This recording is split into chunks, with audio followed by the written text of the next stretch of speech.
Coming up next on Landscapes Through Time, artist David Dunlop explores the inspiring cliffs of Etretat on the Normandy coast.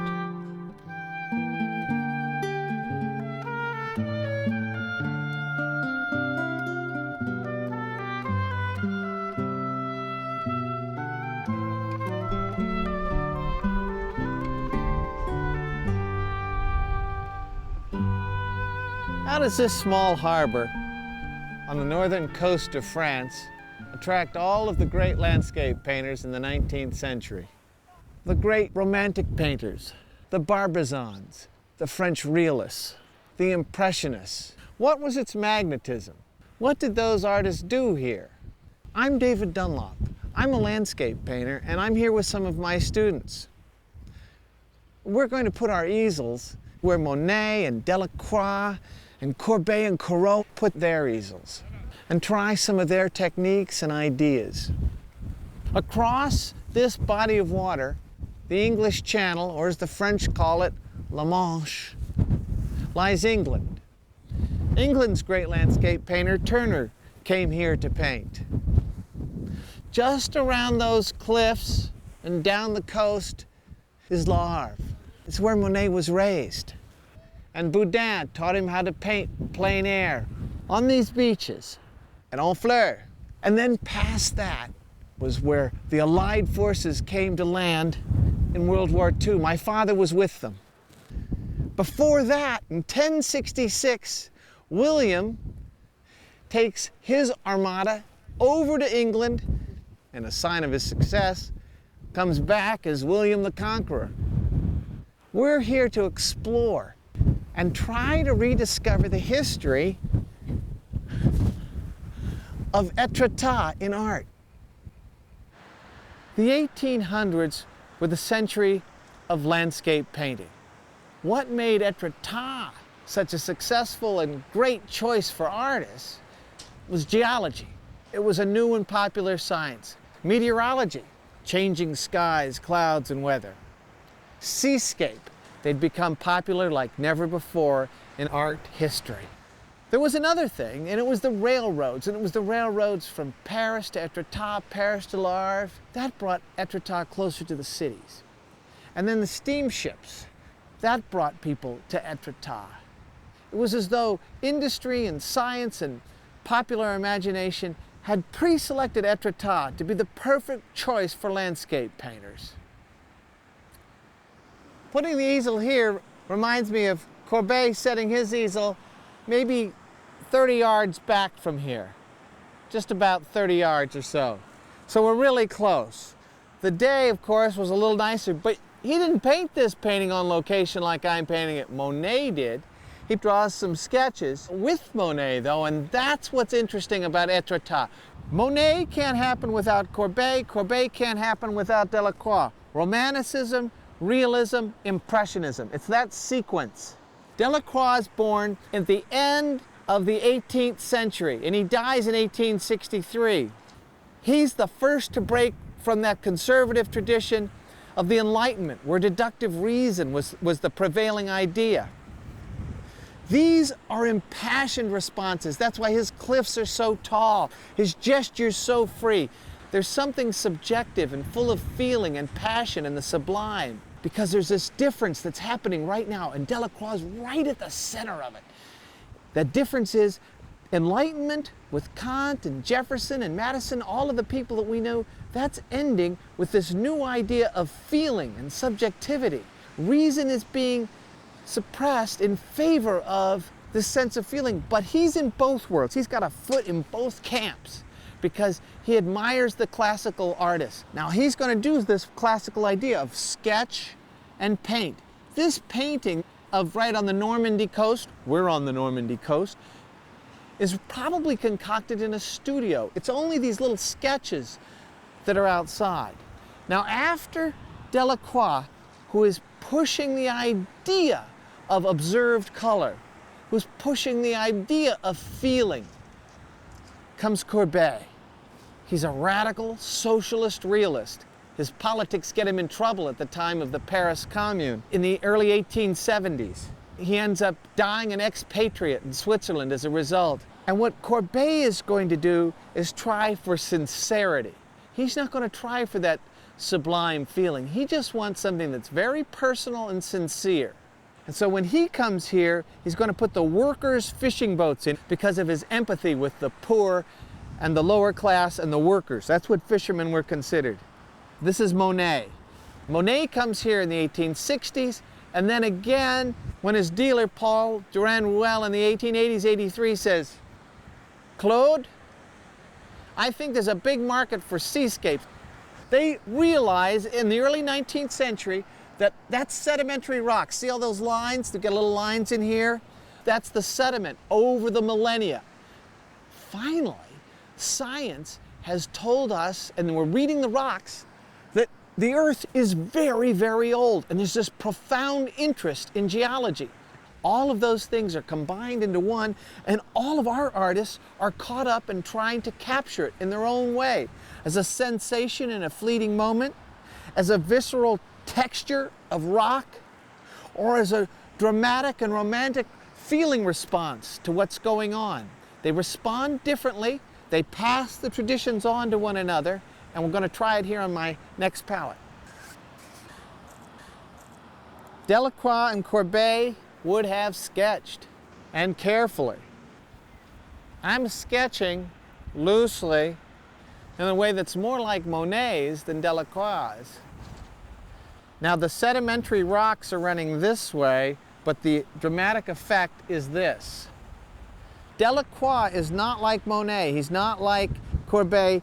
He's interested in trying to fold in the idea of a balanced classical design, so he's going to reconfigure the design a little bit to make it work as a design.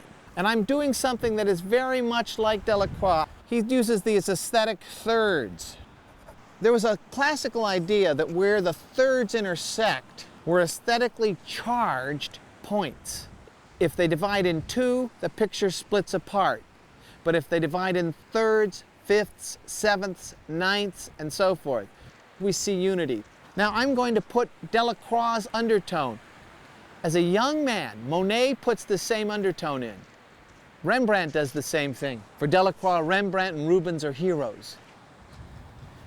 And for Courbet, there's an undertone. Now for Delacroix, the undertone is a light brown, raw sienna. So if I push raw sienna, and I'm just going to take it with the rag and push it in, remember that Delacroix is interested in big, bold gestures. When he's doing paintings that aren't out on location, which is most of the time, because his commissions are historic, mythological, biblical, something that is full of raw power and awe. And it's only when he comes out to places like this that he somehow starts getting something a little subtler, a little more aligned with his observation. It's as though he's no longer a performer, but having an intimate conversation in his notebooks and his watercolor sketches and some of the little oils he does. I really find that very dear about him, and it's true for so many artists. Corot has the same thing. When he's painting on location in the early 1820s and the Roman Campagna, they're delightfully observed.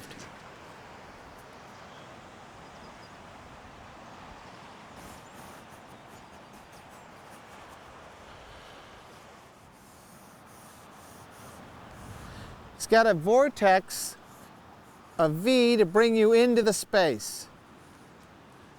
Now all three generations are going to be concerned with value. That is the contrast between light and dark. And if I look at the entirety of this scene, those cliffs are dark against the sky. Even the lights in those cliffs are dark when compared with the sky. So I'm now going to do what they would do, layer it up. If I were going to be painting like Courbet, I'd layer it up with one of these. He's an early palette knife painter, and Cézanne and Pissarro are going to follow Courbet's example as a palette knife painter. And I'll just show you how he might have done it. Putting a bunch of paint on, this is Courbet. And to build a texture of the cliffs this way with his palette knife. He liked that strong, visceral feeling that he got from the paint. You see how that goes on thick and heavy? That's not how Delacroix paints. But I'm trying to give you both ideas here because they share some palette ideas. So I'll just smooth this out a bit to get back to the master Delacroix. This is a guy who's a friend of Franz Liszt, Georges Sand, of Chopin. That's quite a group of fancy friends. The intellectuals in literature, the intellectuals in music, writer, painter, a true polymath. Now the level of contrast is the same, but the colors aren't. So what's he going to do? He neutralizes, and he and Courbet are going to do the same thing. They paint with a tonal palette as opposed to Monet's color palette. Monet's thinking opposite colors, yellow and violet. Now he has all sorts of colors they didn't have, but these guys are thinking tonally. I'm going to mix some blue, and this is an ultramarine blue. Let me put it up here so you can see it. And let me put this cobalt blue up there, and the white, a darker brown, which is an iron oxide brown, like a burnt sienna, which is a darker version of this, a copper-based blue, like an azurite, chevening blue light, and a yellow, which we'll make our greens from. If I needed a dark black to make a shade, shades are made from black, tints are made from white. Combine them and you get a tone. So if I needed any black, it'd be there. Courbet decides blacks can be something he can blend with. By the end of Monet's career, middle-aged and past, he's banned black. All the Impressionists have. And why? Because the first guy, Delacroix, discovers that black, as he says in his journals, dirties color. So he is very restricted in his use of black. So to make a dark, what's he do? Goes over here to his dark blues, and he can make a beautiful gray out of the blue and the red oxide, the iron oxide. And I'm going to do that too. And I'm going to now put those textures and striations. A texture of the cliffs that indicates that they've got some verticality. To make a lighter gray, I'd add a white to this same mix. See how it makes a lighter gray, like a gunmetal gray?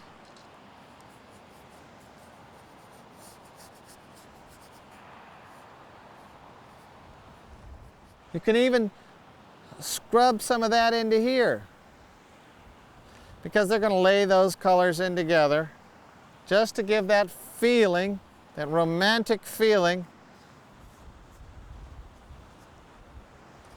There's an interesting clump of rock out there that Courbet found engaging and put the darks. If I add a little bit of that yellow to this, it greens it up a bit. Big, strong gestures. That's Delacroix, that's Courbet. Big, confident gestures.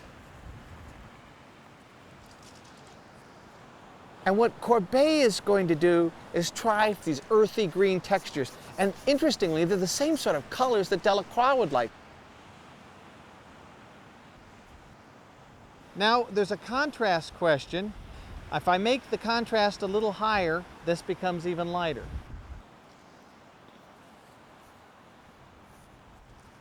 Let me just blend this in for 1 second.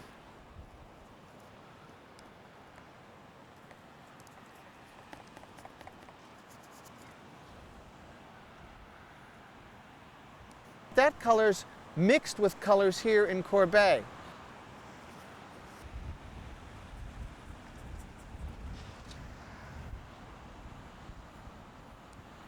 A little bit more pink, and push a little bit of that glow right there, and then continue the glow. I'll just obscure the distance.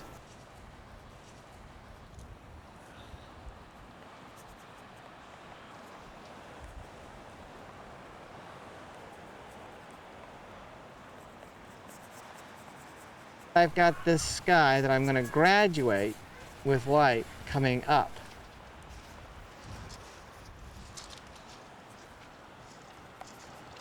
Delacroix is a crazy and wild guy, as all romantics should have been.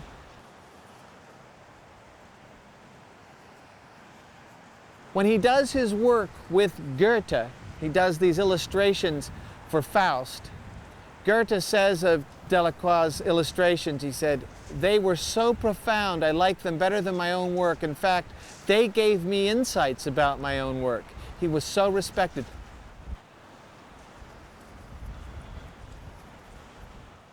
When he does these watercolor washes, he noticed things about light.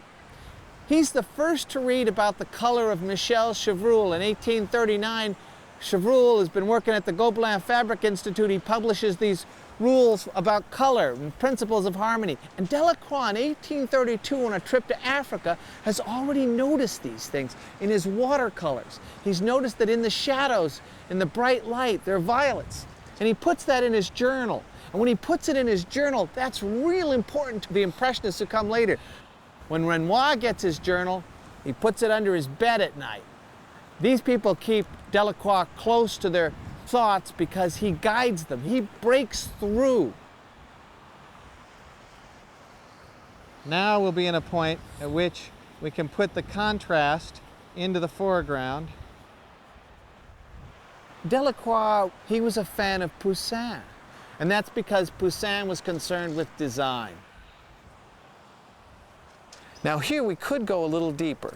And here we are at the beginning of the 19th century. We've got the leading artist Delacroix, a friend of Poussin, the end of the 19th century, who will become the leading artist for the 20th century, Cézanne. They share the same hero. Very interesting. Poussin. Delacroix refined the relationship of the painter with nature, but Delacroix himself was different. He kept a reverence for science and tried to negotiate the difference between science and feeling. This subjectivity opens the gates for later explorations of the notions of the subconscious and the 20th century art as a window into the unconscious. The changing light at Etretat may have inspired Monet in his evolution towards Impressionism, and Monet models Courbet's independent attitude. But Monet is after the light, the effect of a single passing moment. Monet needs 5 or 6 canvases for the day's work, and Monet paints his oil, at least mostly, on the spot in plein air. And he paints for only an hour on a canvas, sometimes less. After that, the lights change, the tide has changed. It's just not the same place anymore. That's a touch of Delacroix's romanticism. Delacroix would have emphasized the poetic quality.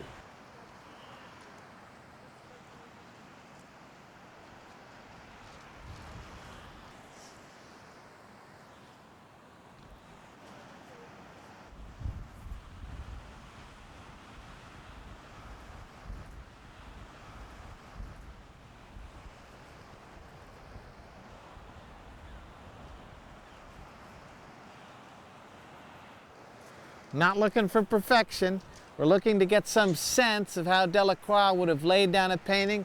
Some of the palette work, just a gesture or two so you see how the thick paint would have worked. I took that off.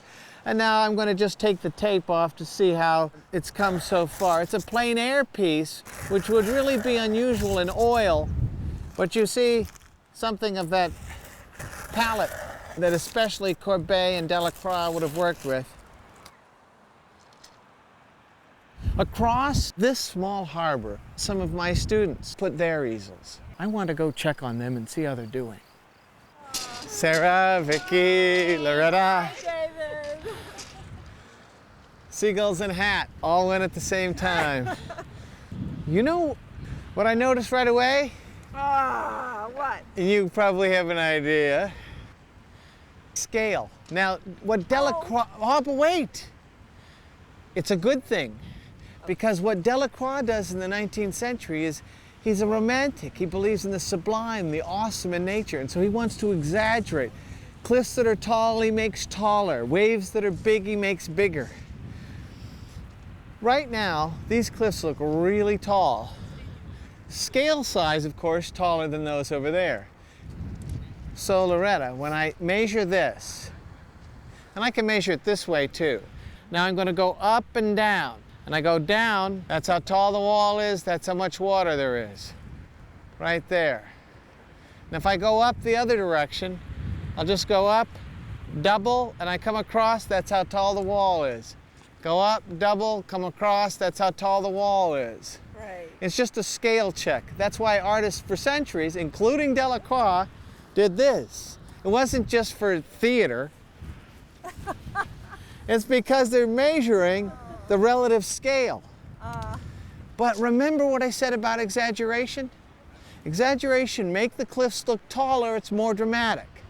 Now the problem of making the water too wide is that the water starts to feel flat against the picture plane instead of horizontal going into space. I'm going to mix this red oxide and this ultramarine blue together, and it makes a beautiful gray. So we'll just pull it around and just make it a little less flat. Now we have to soften that edge, and we still have to have the waves feel like waves coming in. It's fine, it's fine. This, look, the textures you have here, they're wonderful. They're wonderful. And now, we'll do something about those waves. It's very hard to get the sense of that when you've been painting here a while because the tide's changing so dramatically here at Etretat. 18, 20 feet, lots of feet in one tide shift. Now we'll come out with big fanning marks, and we'll use a little bit of your oil to feel the sweep and the current of the beach going down. Now it feels like it's got Much better. deeper in space, but we still have to do something about that water. Hang on to your hats. It is a windy day. For this, I've got a couple of choices. I'm going to stay with this big flat nylon 1 inch, and I'm going to push more white into it because our sensation of the white. Now I'm going to tint that a little bit blue-green because I don't want a pure white. Now Delacroix used a lead white, which was a little yellower. So did Courbet. Everybody in the 19th century did. Wow. You know why those waves are white? Air bubble? Yes, they're composed of spheres, little air bubbles. And each bubble has a reflection point, a hot point. And so millions of bubbles make it look white. Now we've got these rollers out here. Let's roll. See how I curl the brush for the effect of a roll? And then we'll just push it up onto the beach. Bigger shapes up here and smaller as they go back.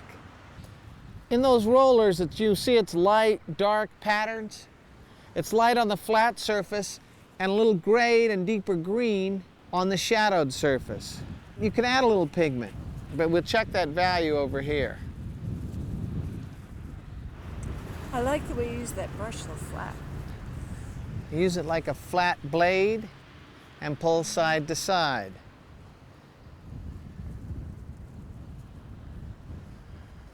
We're going to push this back with a little bit of that pink you've got right here.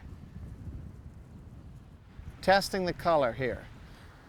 We're going to push that back like this and mix that color with your green back in there so that it looks like it's going off into a fog. See how that disappears out? See how that makes that go far away? We'll add a little more atmosphere right out in here because we want to kill some of that color out there too. And then we'll push some of that same pale color right on top of this so that the value of this territory recedes behind here. You see how that moved that back of this? That far, and we feel like a certain glow, a solar glow. Right. And we're getting some waves to lap. We got this to go. We made this shorter. Wonderful. This we didn't care about it being other than the scale there because like Delacroix, you felt the height, you exaggerated it because your perception of tall in here made it taller. Thinking and seeing are so different. They're disconnected. And suspending language and going just to pure vision, that helps. And the way to do it is to do that measurement check. Thanks. It's fun to collaborate with you. It certainly is. I'm going to put this here. I can handle it. The 1800s were the century for landscape painting. Etretat was lucky in that, but all things change. The rails eventually reach the Mediterranean, and artists move south. And at the dawn of the 20th century, artists like Picasso and Matisse, they bring art back into the studio. So the influence of Etretat is diminished. But these dramatic rocks, this beautiful sea, the sky, the weather, that's an inspiration, a muse for poets and musicians for all time, for painters for all time. So Etretat is free for any passing witness, poet or painter. I'm David Dunlop. I'm a landscape painter.